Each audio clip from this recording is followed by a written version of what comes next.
Good morning. Are you all here? Wait, raise your hand if you're here. That's how we have to start. So there might even be flowers next week, but every night that it drops below 32, they get a shower of like garden sprinklers, and they think it's 58 degrees. So far it's worked. So, yeah. So, lots going on, and today we're going to be crossing over into the Romantic times, and Marjorie's going to come around 10 a little bit later and play a Chopin piece, so that will kind of get us ready for next week. But today we're still kind of hanging in the classic era, and Beethoven is in fact a transitional guy in the classic times of Haydn, Papa Haydn. He never had kids, but that we know of. He never had kids, but he was called Papa Haydn in part because 103 symphonies, or sometimes it's called 106, 52 piano sonatas, but there are 10 that are lost, they say, so they're really 62. So Haydn was just cranking out wonderful music. And he was the oldest of the three, born in 1732, and Bach died in 1750, so we always think Bach died and then a whole bunch of new people were born. But Haydn was 18 when Bach died. They probably didn't know each other, but there's that overlap of everything. So he grew up in the harpsichord times, and he's on the left here. Where's my little pointer? So I don't have Haydn, Mozart, and Beethoven, it says there. So there's Haydn, and there's Mozart. He was born just after Bach died, but Bach died in 1750, and then here's Mozart in 1756. That is not 1756 because he was a baby. This is later. And he died of a young life. Oh my gosh, he did not live long. 1791, he was barely 35. I can't remember if he turned 35. I think he was 35. Here's Beethoven, but I don't know how many portraits were in his lifetime. This is just sort of a later portrait. We know his likeness, and so somebody did that. So those are those three. And here's the harpsichord. So while the pianoforte, piano means soft and forte means loud, so the pianoforte was emerging in the same time the harpsichord was, sort of coming to not an end. It was still there, and it's still there today. Wonderful instrument, but it couldn't get louder and it couldn't get softer. You had to just do like organs do. You had to put what they called different strings into play. So the harpsichord was early for Haydn. That was what he used. Mozart played on the harpsichord, probably Beethoven did too. We talked last week that polyphony, looks like polyphony, but polyphony is many sounds. So Bach has a fugue, and you start in the right hand and you add another voice in the left hand, and that's polyphony. But now we are, as we're reviewing just a little bit, this is homophony. We're now with melody and accompaniment. And so the classical times, they still used counterpoint in a way like Bach, but they didn't write so many fugues. They could, but there was the melody and there was the accompaniment. And we looked a little bit last week, and these will be on your PowerPoint, so you can go home and fuss with your computers and doesn't that look like a mess? But the truth is, it's how he thought. And we're going to talk about that today. Mozart just sat down and a whole symphony would appear in his head. It just did. It just came to him. He said, it just comes to me. And he could write it down, and it was perfect the first time he wrote it down with manuscript. Manuscript means handwritten notes, and those are handwritten. And then he changed his mind. This is Beethoven. And he had a compositional notebook, and he was always thinking, what could I do with this? So we looked last week, for example, and you have, well, that's called a motive. Up there you see motivic construction. We're not going to play this, but you can at home. Motivic, or a motive, is the least number of notes to make an idea. Like if you did this, it's probably not enough. That's just a note, but this could even be that. And then what's going to happen next? And Beethoven would start with this, and then he'd say, well, what else can I do?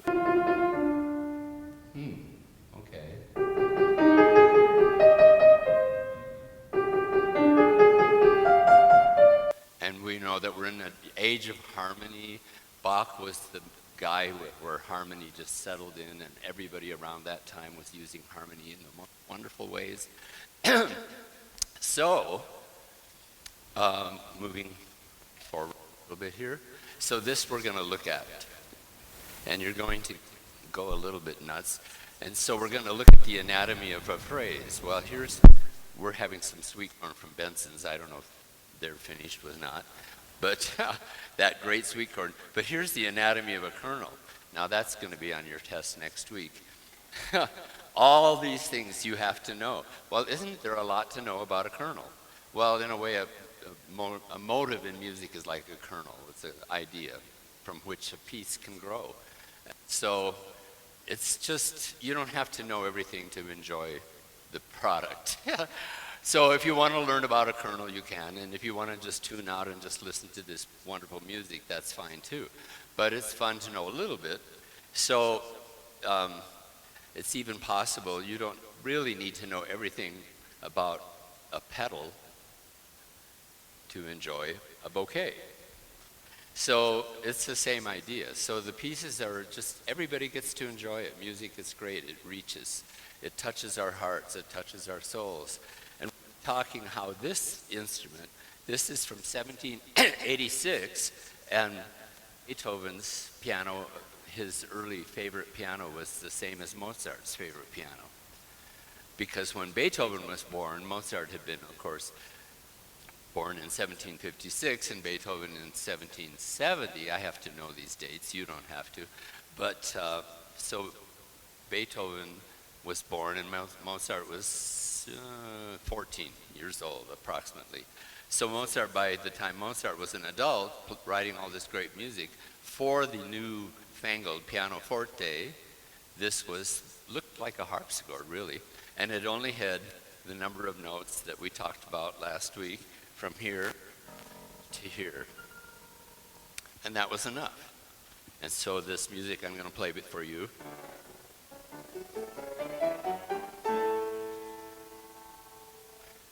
Used all the notes and literally used every note in that instrument. A few years later, 1795, this still, getting used to this. This instrument still had 5 octaves. That's 5 octaves from F to F. So in the year that Beethoven wrote this sonata we're going to look at, and you're going to memorize all the kernels of corn, probably some of my corny humor as well. So anyway, Beethoven, he didn't get the extra notes for in a half octave, 6 more notes, until 1803, and this piece we're going to look at was written in 1798, just at the end of the 18th century. So, and the first day you told me like joy or exhilaration or brilliant or demanding, you told me about a Bach piece I played for you. You gave me an idea of what the mood seemed to be.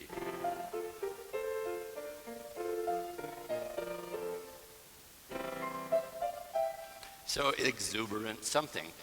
So I think I'm going to play this whole movement for you, and then we're going to do some fun things to look at it. And then Barbie's going to share some more Beethoven with you, and then Marjorie will come in with some Chopin later. Okay, so I know you guys are wondering how I know what notes to play, so I just thought this would be helpful. So I look and let's see, that's my starting note for this piece. So one time I went up in the balcony when my students were saying, I'm not too sure about this piece yet. So I said, well, I'll be up in the balcony and I'll just point to the key that you're supposed to play next. And I had a tripod because, you know, which one do you mean? If you want to look at this, don't take it though. This was a gift. Chris Hahn and I both worked with a wonderful graduate student, and her husband is a woodworker up in Kalispell, and we like him even better than her because look at this great work. So isn't that beautiful? I think that's right. Yeah, that is the starting note. So that'll be up here. You can, Here, Barbie's going to practice. Okay, so now we're going to go here. So this is 9 pages of music. And if I goof up, she can point to the where I'm supposed to be.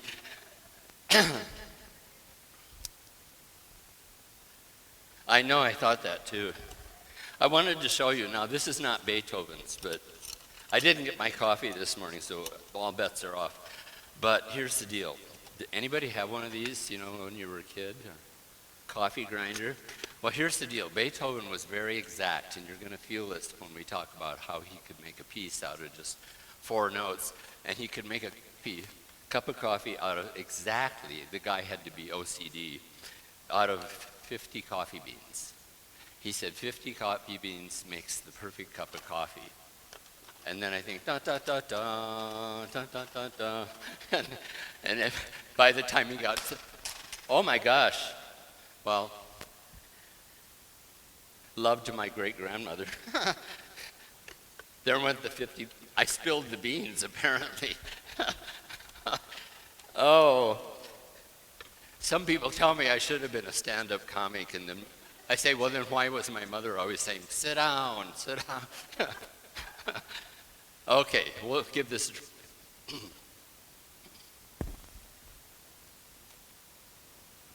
I have to tell you something. There. Think as you're listening that the piece starts with an opening theme.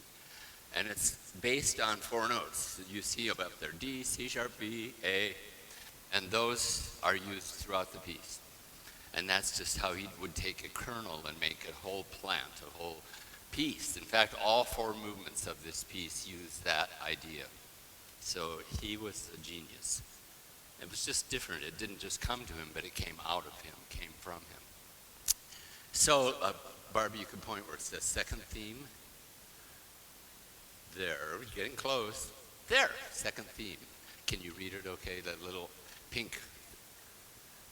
There you go, second theme. And you won't see the notes, it doesn't matter. You don't even have to read music, but you'll kind of get a feeling. She's going to point along. And so we're in this time now where you have a first theme and a second theme. Instead of like Bach, you would have just that one character for the whole movement. Okay? So this became very important. And then you have a section where everything goes wild and crazy, called the development. He develops the ideas.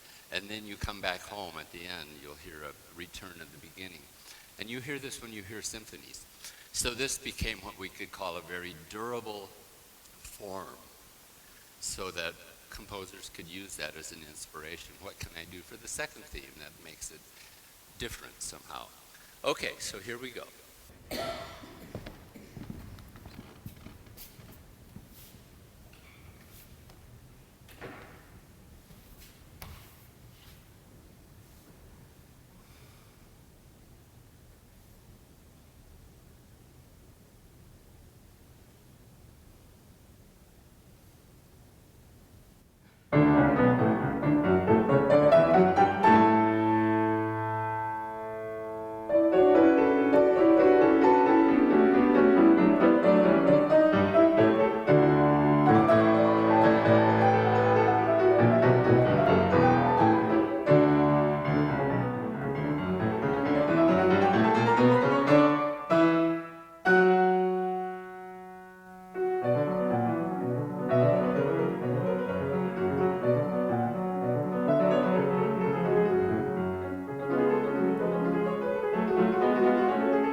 So, what's the mood? Or moods? Yeah. Lively. Happy. Happy. Good. It is. Very bright. What else? Anything is fine. Boring? Maybe not. Yeah. Oh. I'm getting the look from Ron. There we go. Thank you, Ron. So, should I say that all over again? So, yes, happy, joyous, brilliant, vibrant, very driven in a way. This is a time, and Beethoven was the guy, more than the other two, who would propel music toward a climax. And there were more than one. And so music would build towards something, and then it would contrast. And that was his spirit. He was kind of a stormy, you see that portrait, that wasn't the one. You see one, this is interesting, there's a portrait in maybe lots of Wikipedia, for example, that show Beethoven walking like this in the Vienna park, where the king or the emperor and the empress, Maria Theresa, and all of the Habsburg family, they were the wealthy and the rulers of the Holy Roman Empire, for heaven's sakes, which was all over Europe. And so he's walking with Goethe, the famous poet and philosopher, and they're both in the park. And Goethe, who was much taller, Barbie was just telling me Beethoven was only 5'4". So he wasn't 5'2", eyes are blue, but 5'4", he got there. And so they're walking in the park, and the empress and the emperor are also walking in the park doing their daily stroll. And Goethe stops and he tips his hat to the emperor and the empress. And Beethoven had an attitude, and his attitude was, they are who they are by birth and inheritance. I am who I am because of talent, God-given talent. They should bow to me. So he's walking, and you'll see, and his hat is on. He does not take it off. He does not tip his hat.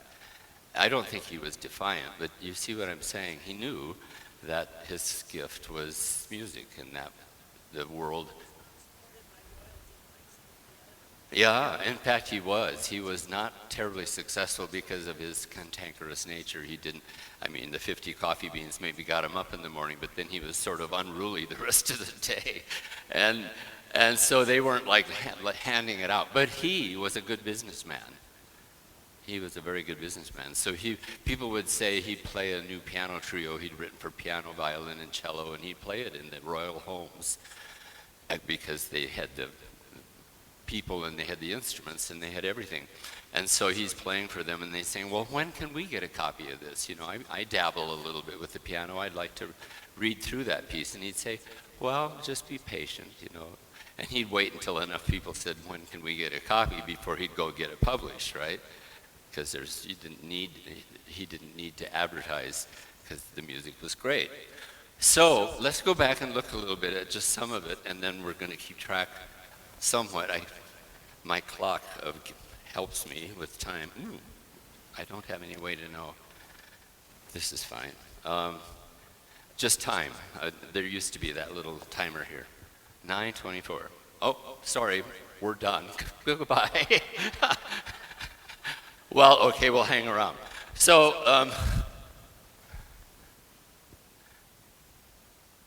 so that first four notes, so we'll just do a few little things, and now I'll point. And so here's your first four notes. And then those first four notes become different. What goes down must come up. And so the first notes descend. And then, what am I doing here? I think I can leave this on. Is that okay? Okay.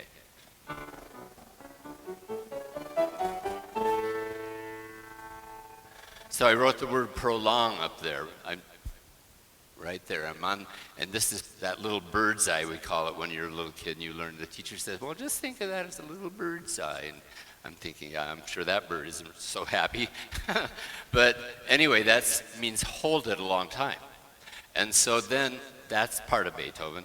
And you're going to find that silence, I'm down here, we'll get to that. I won't play all the way to there.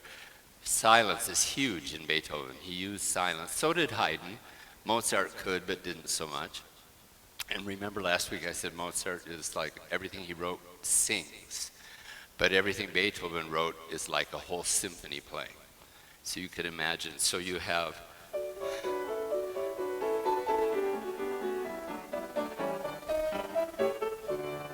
so that's up that far. So that's a lot of music in just a few measures. So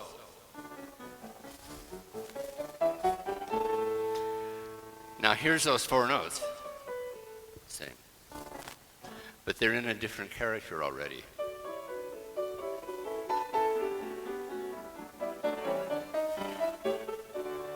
And then the rhythms matter.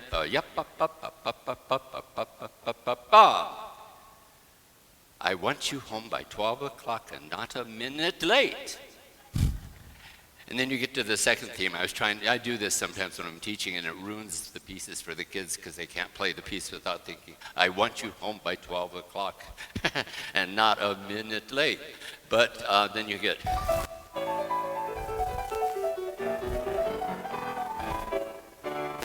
So this,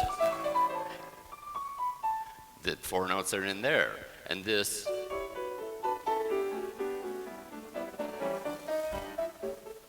So you get the idea that he's constructing the music, but it's not artificial, it's inspiration, and it's genius. So, be up, up, up. And it's forever, and then what can I do next?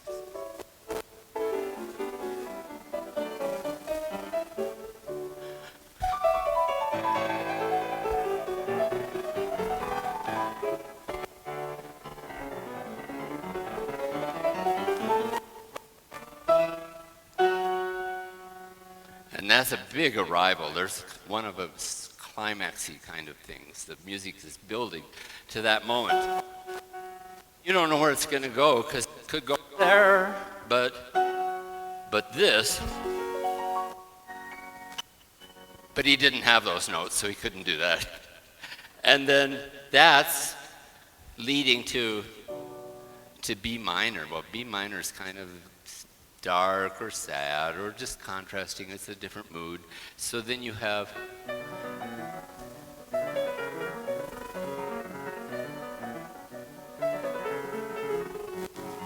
I can't do this play at the same time, but Barbie, you could kind of maybe move over here and then I'll hand it to you.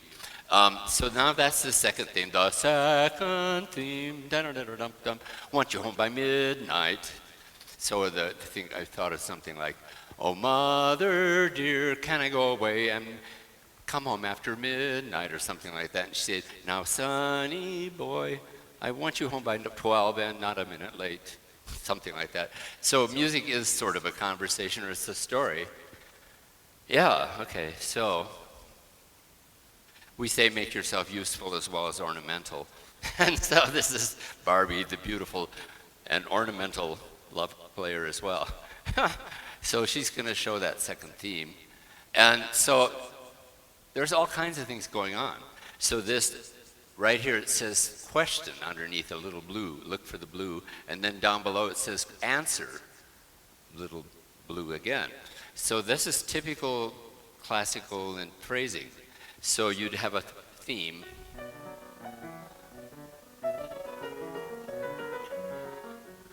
It doesn't sound like a question, but it's inconclusive. So the second thing is similar.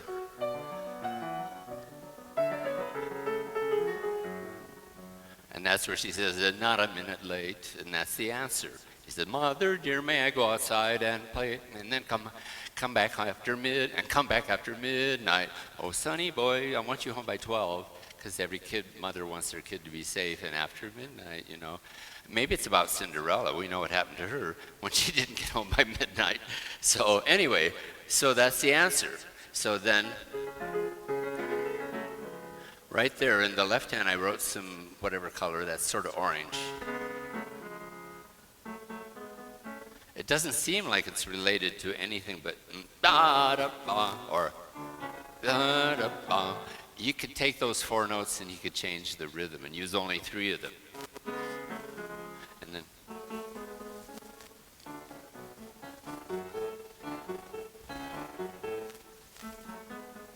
it becomes subliminal because you say, oh, well, that makes sense. It feels right when I hear the music. And it's in there. Does this interest you, or are you just going, maybe I should leave now? So.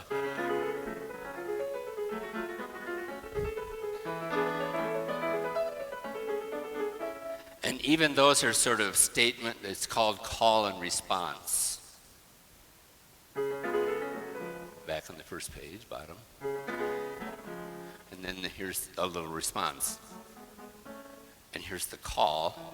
Mother dear, may I come home late? Something like that, you see? So it's in the music. So.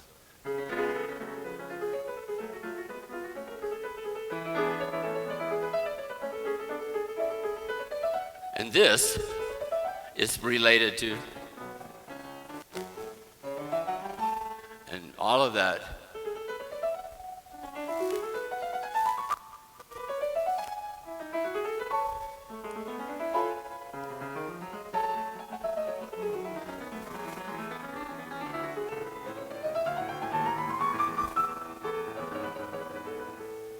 Now, this is literally the first four notes. We could try it this way. We could try it that way.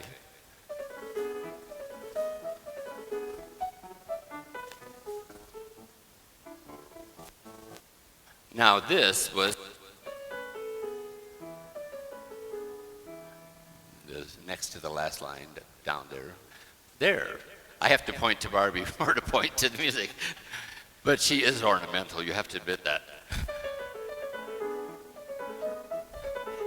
So this goes down. Well, let's do it upside down then. And this, that's related. again, it's sort of obscure, maybe subliminal, kind of underneath it all. Do you guys know early movies? This got banned in the movie theaters. Banned, not like the marching band, but banned like they could never do it again. In the moment in the old 1940s movies when, I don't know who was it, Clark Gable, somebody's kissing somebody, and there's the close-up, and all you see in the audience, you're just, are they going to? They did. But what you don't know is that they stuck 3 little frames in there that said, eat popcorn. And it went by so fast, nobody knew that they were getting a message from you can get it from Beethoven, but they got it from the Clark Gable movie. And so they found out that 30% more people got up 5 minutes later and went to buy popcorn. They had a whole line of people wanting popcorn, and they did not know why. I don't have anything like that. We don't have any popcorn here. So, but you get the idea that was subliminal. So this, where's the popcorn? You know? And this,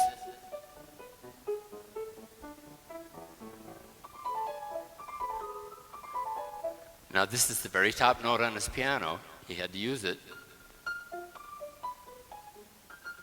So look, we have all those for no extra money. Well, a little extra money. And there's the silence. And then Barbie's going to go to the next page. And that silence sets up the arrow, the right arrow. Oh, you know why? You can't, you have to aim it at the machine, not the screen. We do that at home. You're aiming at the television, and no, it's that stupid little box. Wait, there we go. So then, after that silence, which, as I said, my mom would say, sit down, be quiet for a while. So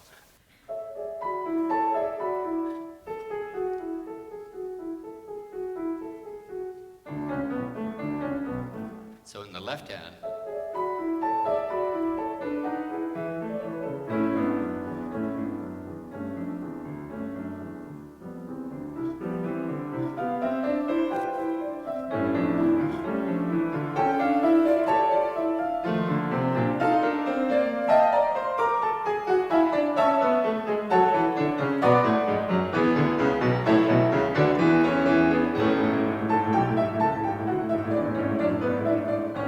right there, that's exactly the rhythm of the first.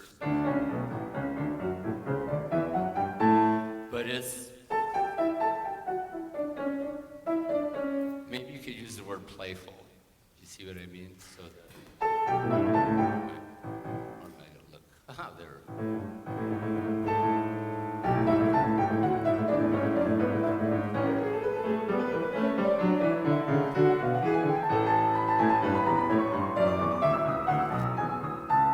And this is the place where he wanted to write, but he didn't have those notes, so he had to, I put an arrow there, I think. Where is it? There. It's the top of the page there. So those arrows are, he had to use that note because he didn't have those, but it sounds great. That's genius, right? So we are privileged. I think it was just our wonderful Jeff Beagle. It was just your Jeffrey. And he said, the composer creates it and we recreate it. I mean, Beethoven isn't here to play it for you. I'm sorry. It would have been a little stiff, I dare say, had he been the one here. So, and this,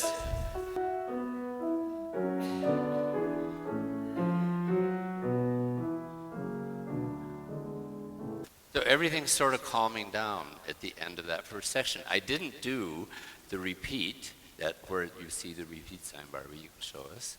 And it says silence, okay? So then you have,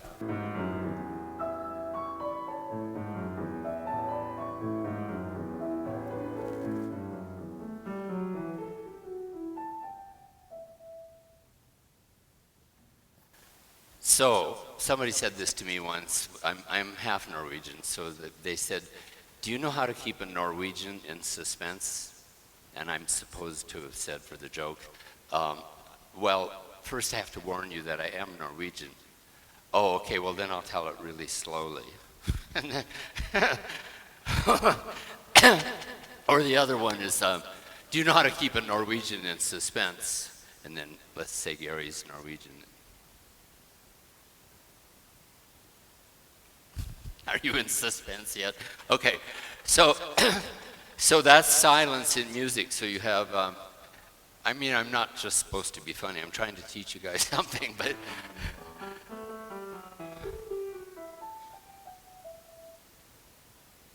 now what's going to happen next? So he has a beautiful kind of wobbly F sharp. We're going to get the piano tuned for next week, I think. And the next time he does it,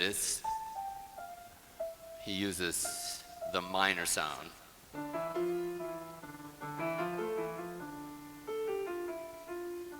Instead of,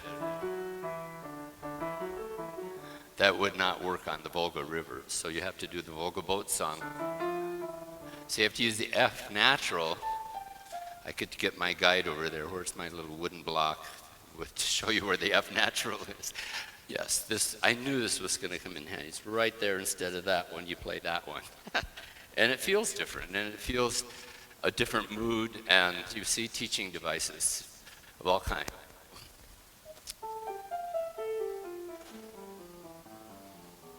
And we aren't going to go through the whole piece because Barbie wants to be more than just ornamental and play for you. So he starts, you can show there. So it starts like the beginning, but instead of going, he does.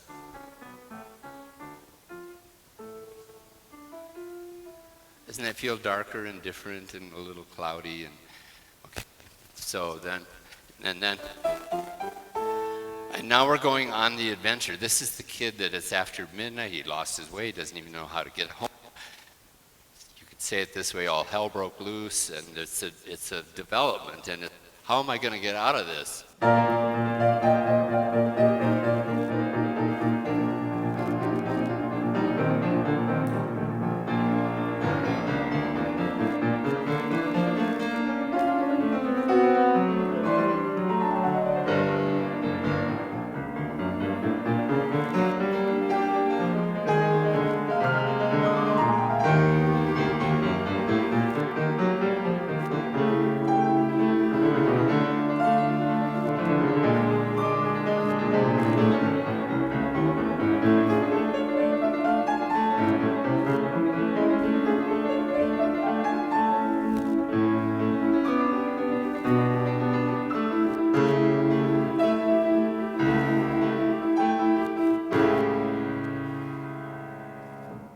If you were listening to that, if you were listening to that, you would probably say, I don't think that's Mozart.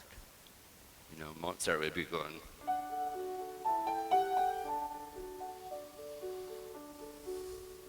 And it's not dinky, and it's not anything but another wonderful genius. But that's how the music poured out of Mozart, and this is how the music, isn't that wild? I mean, that's just crazy in a wonderful way. And what you get when you get this little A natural, inner, instead of that. If you go back, no, oh, there it is. No, that's, never mind. And we don't know where that A natural is going to go. I won't get the board to show you, but B flat major has nothing to do with D major, kind of. So he takes you to a whole new world of sound. It's like we were going to the moon, but how about Mars? Let's try Mars. You have time, we'll go. So you have to go back. I'll show you. Yes. Here, I'll do it. Where are we? Sorry. Oh, here we are. Oh, so there's the explosion. It says explosion. She can point to explosion. So You don't have to know this, but we do, we who played. That's why the kids are in music theory right now, while you're sitting here, no tests, no finals, nothing. Don't even have to pay attention. And some of them don't, and then they usually change their major. That's how one of my students became a great trial attorney in Seattle. Anyway. Okay, yes. No. Yep. So now, hey, hi, Matt. So we're going to move on now to the beautiful and ornamental Marjorie's coming soon. But Barbie is going to share with you now another side of Beethoven. She last week played for you Mozart theme and variations. Can you kind of just show us the beginning of that? What time is it? What time is it? See, I just have to know. Oh, good. That's perfect. Oh, we need the mic. Wait. This is for posterity. Hello. Okay. Franz Schubert was another composer who was growing up while Beethoven was composing and becoming famous and well known. Beethoven died in 1827, and by the time he died at 56 years old, he was very well known, and thousands of people came to his funeral, and Schubert was one of his pallbearers. And Schubert died the following year in 1828.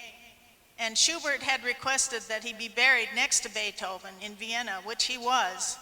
So Schubert and Beethoven influenced Schubert, but Beethoven did not know who Schubert was.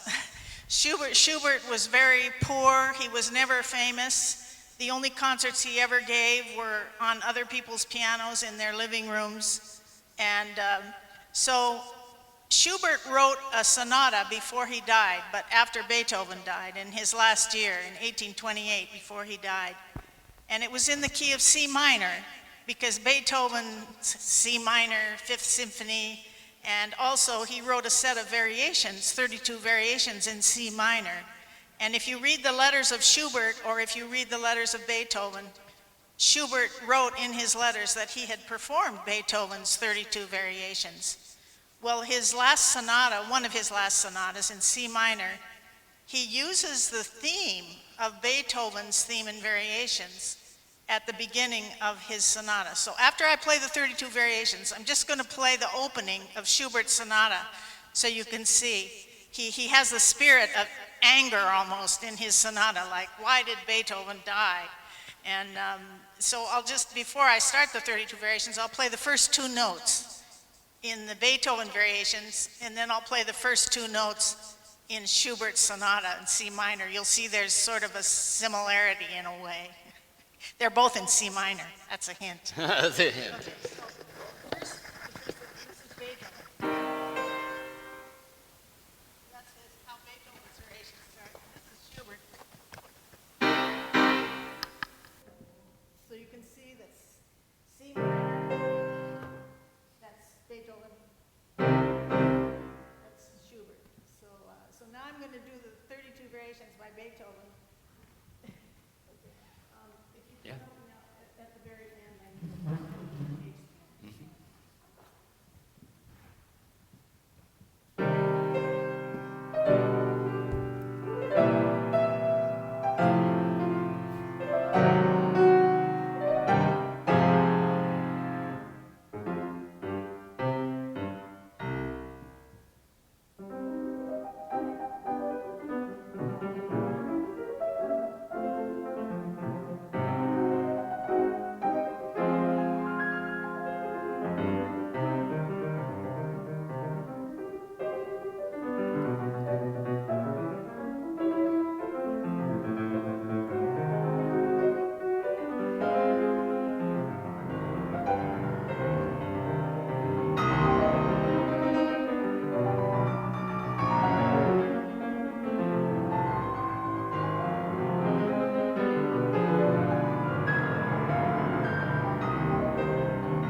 Schubert has just been the pallbearer at Beethoven's funeral in 1827.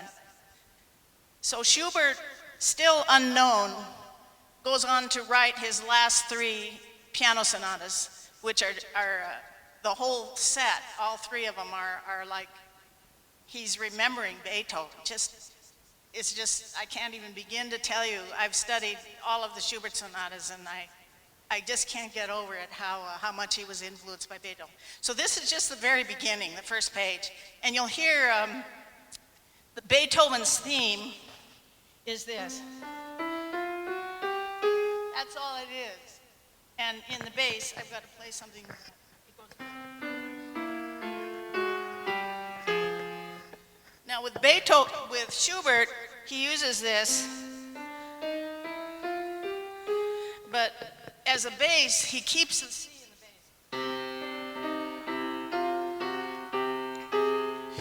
bass. Beethoven's key of C minor, that describes Beethoven, just that chord.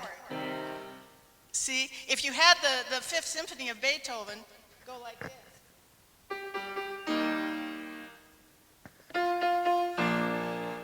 That doesn't sound right, does it? Because it's not in C minor.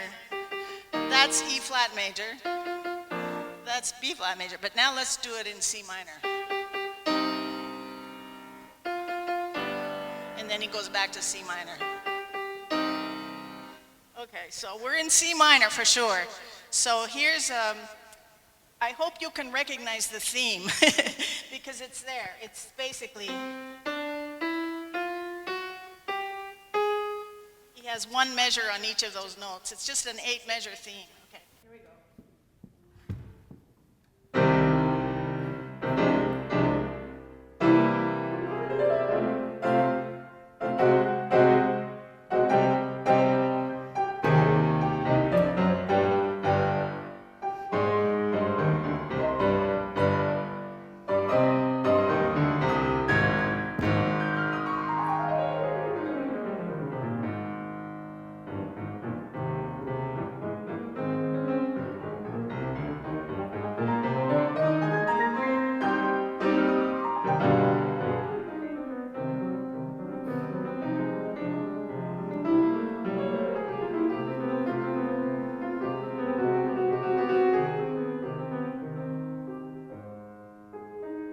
Then Schubert gets over being angry, and he comes into a very soft, beautiful key of A flat. So it's like 7 stages of grief. You go through anger and denial, and then finally acceptance. And so in Schubert's sonatas, it's right there. So I thought you would enjoy that, comparing and contrasting the theme by Beethoven to the theme by Schubert.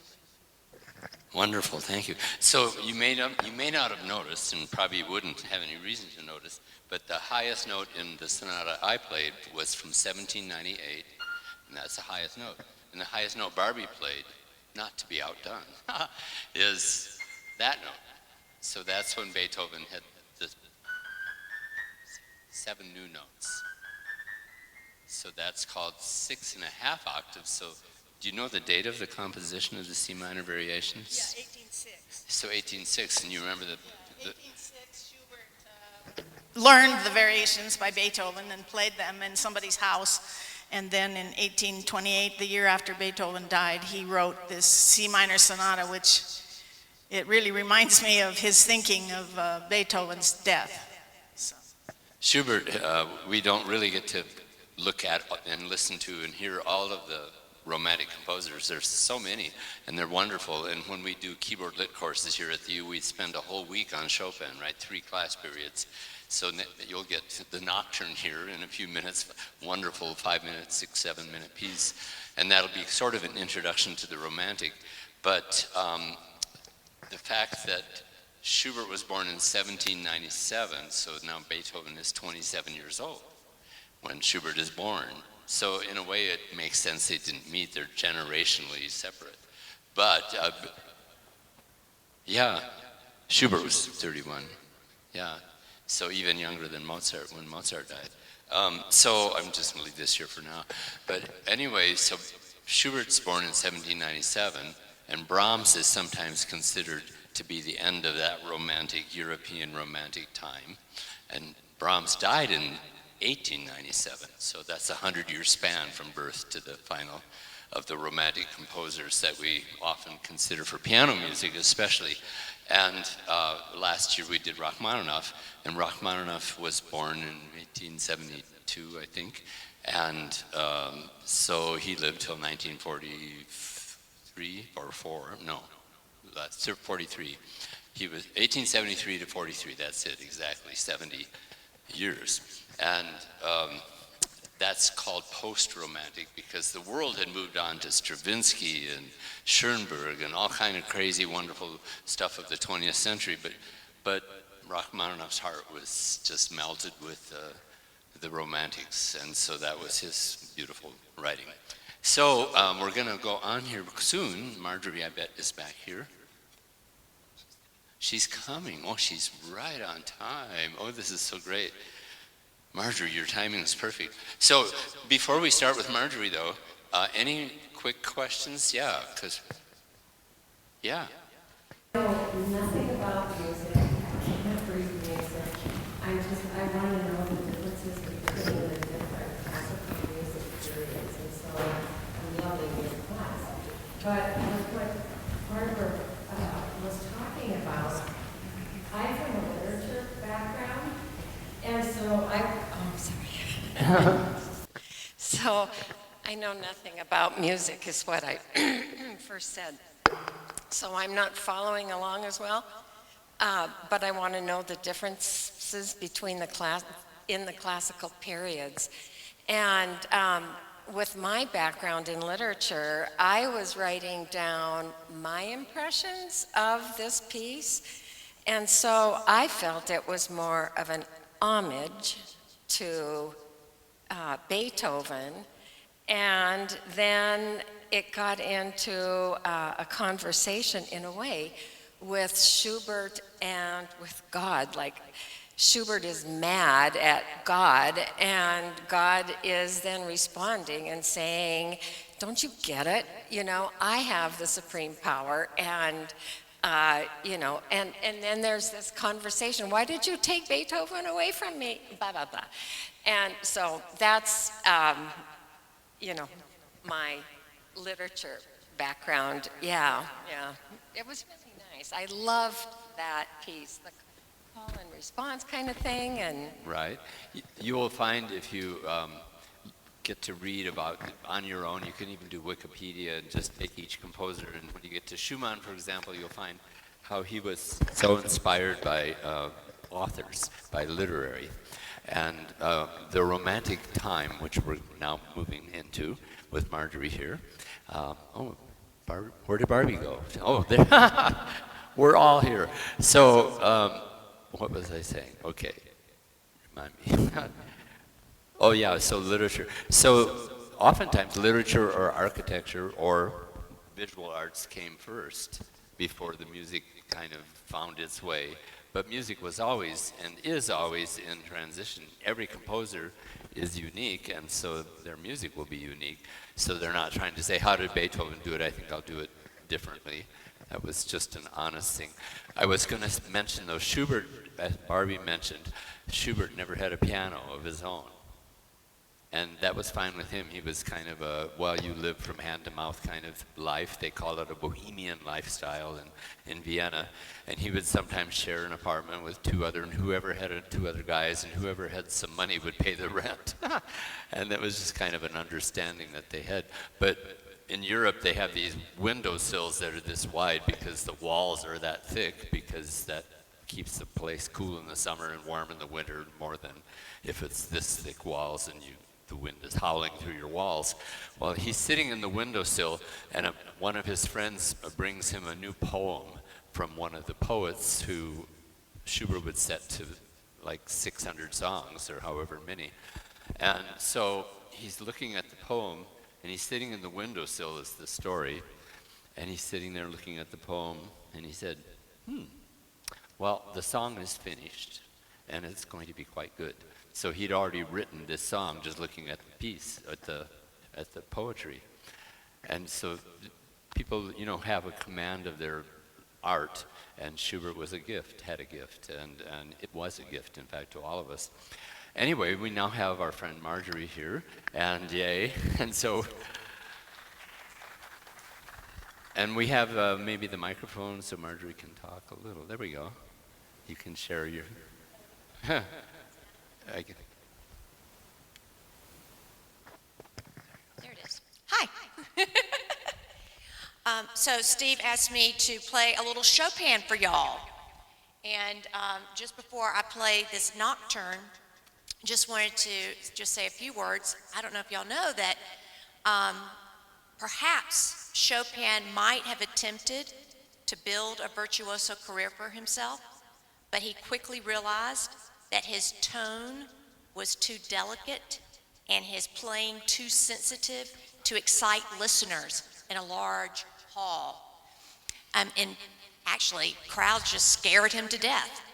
And he once told Franz Liszt, "I am not fitted to give concerts. The audience intimidates me. I feel choked by its breath and paralyzed by all those strange faces." On the other hand, Chopin found himself entirely at home in the elegant salons of Paris with their aristocratic surrounding and the sophisticated company of all these artists, writers, and other musicians. Let the critics complain about his too delicate piano sound in the hall, because in the salons, it was ravishing. Chopin said, "This is my way of playing, and it also delights the ladies." And it was for sure, such intimate gatherings that Chopin conceived his short pieces like the mazurkas, the preludes, the waltzes, and the nocturnes. Do y'all know what a nocturne is? What was that? Yeah, sort of a little inspired by the night. And Chopin takes it to where it's just this beautiful singing melodic line that I'll play in my right hand and followed by this flowing accompaniment in the left hand. Chopin was really emulating the bel canto singing style of that era that he was so inspired by, so always emulating the voice. So this is the Nocturne in D flat major. Anything else? Okay.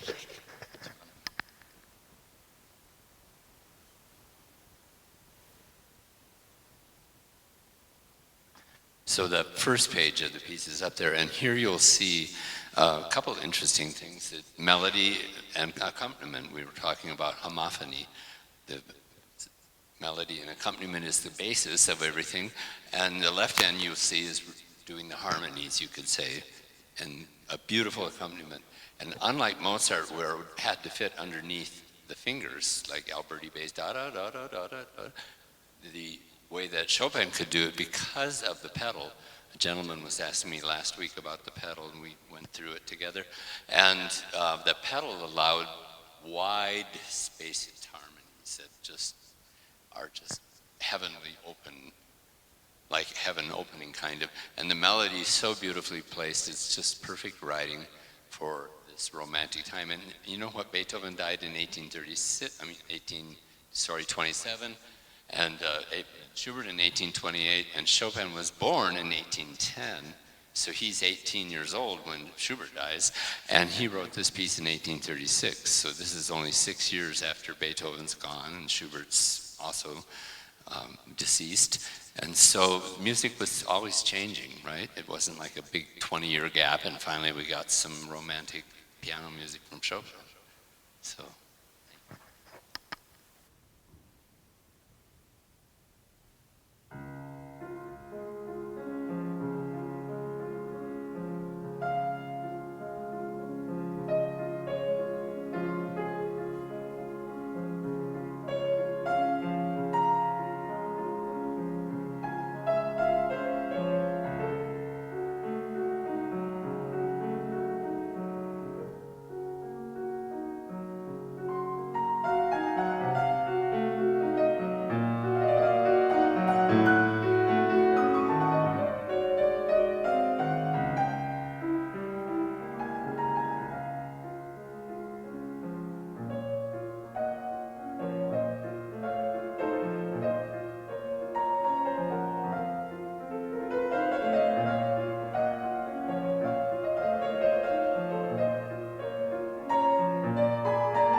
Nothing to say.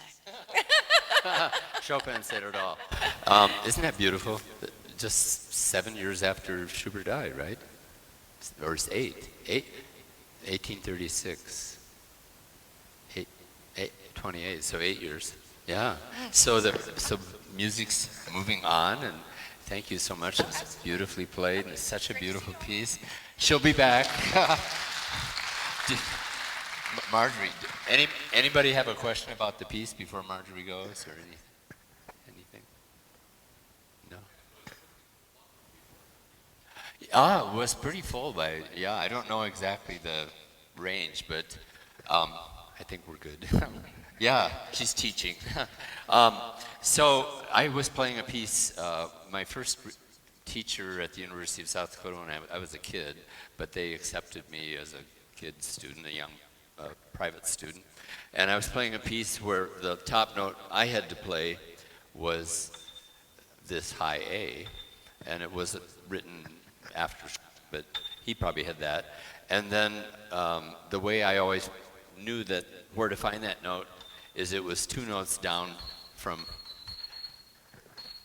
I think only the dogs are hearing these notes. Anyway, So I aimed for that note, and I played this piece, and I played the 2 notes down, and I got an F, and I thought, why am I getting this note? Because I always hit the 1, 2 notes below the top. And then I looked at the top note on that old Steinway, was the top note was the high A, right? So it went from A to A, and then later from C to shining C. And so interesting. So we were talking a little bit last week, meaning I was talking and you were hopefully listening, but then asked good questions. And we were talking about how Beethoven, he wanted to write certain notes and they weren't there, so he just rewrote. And then the piano makers at the time, like we call it a piano now, not pianoforte, but that's what it is, soft and loud. And the piano makers would add a few more notes. So there was this wonderful teacher in Helena, Montana, and she took me aside one day, and she lived to be, I think, 94 or 5. Anyways, but she was maybe 83 at the time, and we can all relate as we move along in life, the numbers keep coming. But she said, Stephen, there's 88 keys on a piano, 88 keys. So I'm thinking I'm going to teach till I'm 88. Wouldn't that be a good year to retire? Then I'd have 1 year for every year of the keys on the piano. And so I said, well, that's good, Marjorie, but and not this Marjorie, because she's nowhere near 88 or whatever. But anyway, and so I said, well, Marjorie, there's a piano in Vienna, Austria, that has 97 keys. Oh, no, I'm not going to do it till I'm 97. Well, anyway, and now there's a piano. You can look this up. It's in Australia, and it has 102 keys. It goes, I think, up to the F above the note that only dogs can hear, and it goes down. This is low A, really low A, and it goes all the way down to the C below that. In fact, I was thinking that one way piano makers, they could just have a little thing they just put up here, and when they run out of notes, they can just sort of like extension tables, kitchen tables that you have lots of guests coming. You could add extra notes. So any questions, any thoughts, any whatevers? Yeah. Oh, yeah, please. Apparently they have no questions. Yeah, please.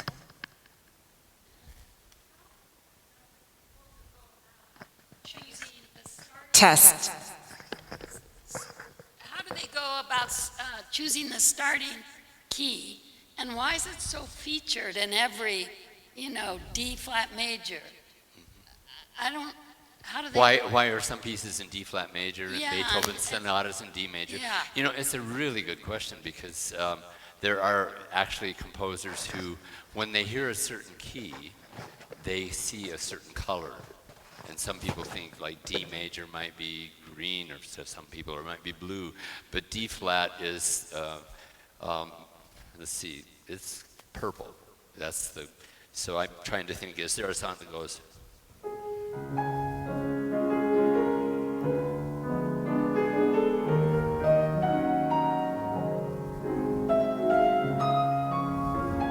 And that's in D flat major, and it's a very smoky, sexy, kind of barroom key almost, and it's that deep purple, I think, is the name of the song, right? And so for somebody, purple is actually kind of the consensus of D flat major. So if Beethoven had written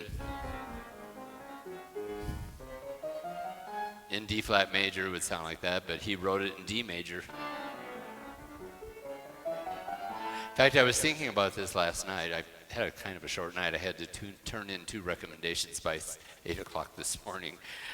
Anyway, so here's your Beethoven's first 4 notes. And you might know this piece that starts with the same notes. Right? So the rhythm changes, and that changes everything. But the mood is sort of joyous and bright. And so does it make a little bit of sense that D flat might feel differently than D major? So, and if it does, that's fine. But here's the D flat of the.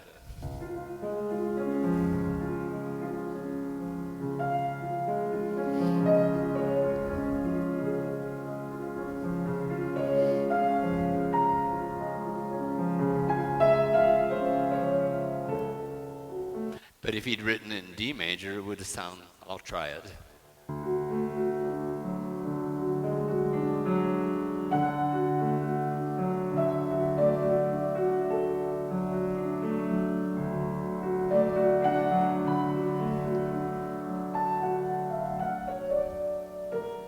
Something like that. So it's a little different feeling, maybe. If it's not, it's okay. But does that make some sense? So keys have their own aura, maybe, in a way. And major and minor is also very much a different character. But minor isn't sad necessarily, very dramatic, right, in your variations. And there's a sort of a theme in Barbie's, what she's sharing with us. Next week she's going to share another set of theme and variations by Mendelssohn. So this is kind of fun. So what else? Other thoughts? Yeah, please. Go ahead. It's not as though Chopin decided that he was tired of that old classical modality and was going to start writing romantic music. These are more or less arbitrary distinctions that somebody came up with in the last, 150? I mean, who thought this up? Who thought the title romantic period, or? Well, yeah, and drew the line, yeah. And what? And drew the line between the classical and romantic. Yeah, well, the 'Cause lines. it's not obvious to me. It's another. You guys are asking great questions, and my answers probably aren't so great. But the lines are always blurred.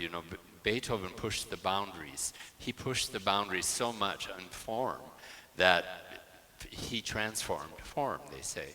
And so, for example, the piece I just played for you, the ending of the first movements of most classical pieces have a repeat sign, so you go back to the middle of the piece and do it one more time.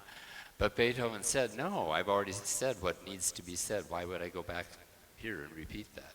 And so he started leaving out the repeats.